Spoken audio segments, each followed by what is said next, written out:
શું ભાઈ તને લાગી રહ્યું છે કે ધોરણ 10 માં ફક્ત છેલ્લા ઘડીના સમયે આઈએમપી વાંચીને તું ટોપર બની શકીશ? રોહિત દિવસના 8 કલાક વાંચીને ફક્ત બોર્ડમાં 45% લાવે છે, જ્યારે મોહિત ફક્ત 2 કલાક વાંચીને લાવે છે 93%. શું નિયમિતતા છે એ 8 થી 10 કલાક વાંચન કરતા પણ વધારે સારી સાબિત થઈ શકે? શું રીડિંગ અને રિકોલ બે અલગ અલગ વસ્તુ છે? તો ભાઈ આખું ધોરણ 10 માં પહેલેથી લઈને એટલે કે એપ્રિલ થી સ્ટાર્ટ કરીને મારા ભાઈ જ્યાં સુધી ફેબ્રુઆરી એન્ડ સુધી તારી પરીક્ષા ન આવે એમાં નિયમિત કઈ રીતે રહેવું, આ એની ચર્ચા છે. આ બધા જ પ્રશ્નોના જવાબ હું તને આપવાનો છું વન બાય વન. સૌથી પહેલા રોહિત વાંચે 8 કલાક, મોહિત વાંચે 2 કલાક, છતાં મોહિતનું રિઝલ્ટ વધારે આવે.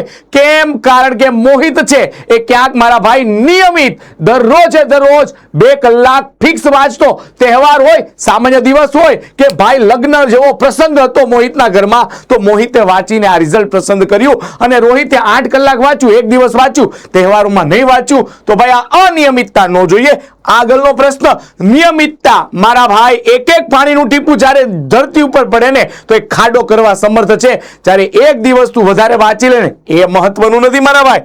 નેક્સ્ટ, રિકોલ અને રીડિંગ આ બે એક વસ્તુ નથી. કેમ મારા ભાઈ? કારણ કે રિકોલ જે કરવાનું હોય ને એમાં શું હોય, તે જે વાંચ્યું, તે જે ગણિતમાં પ્રેક્ટિસ કરી, તે વિજ્ઞાનનો જે માઇન્ડ મેપ યાદ રાખ્યો, એ બુક બંધ કરી તારા મગજમાં એને વિચારવાનો છે. અને રીડિંગમાં ફક્ત તું રીડિંગ જ કરી લે છે. અને મારા ભાઈ મેઇન પોઈન્ટ તું ભૂલી જા છો. તો હવે કોમેન્ટ સેક્શનમાં કોમેન્ટ કરી કે હા સર આજથી રીડિંગ બંધ અને રિકોલ રિવાઇઝ શરૂ કરીશ.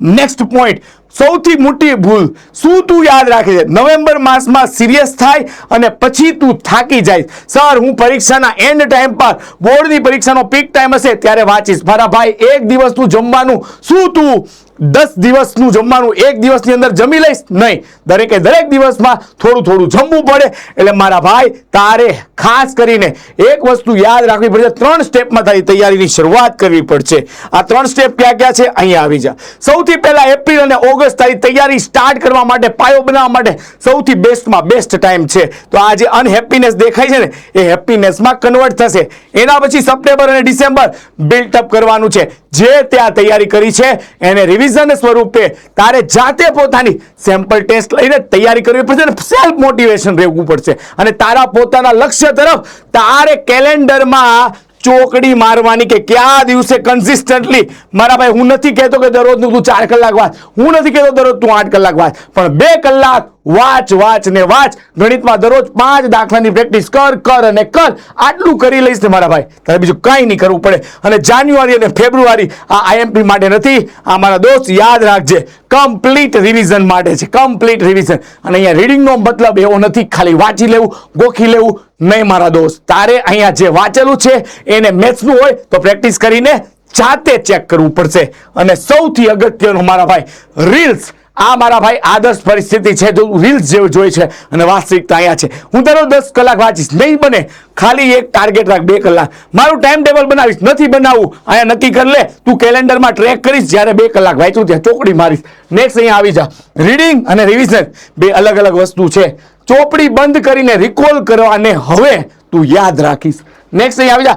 4 થી 5 કલાકની ઊંઘ નહીં મારા ભાઈ, પ્રોપર ઊંઘ કર. 6 થી 7 કલાક રોજ પોસિબલ ન હોય તો અઠવાડિયામાં 20 મિનિટ તો મારા ભાઈ ચાલવાનું રાખજે. એની માટે નેક્સ્ટ અહીં આવી જા.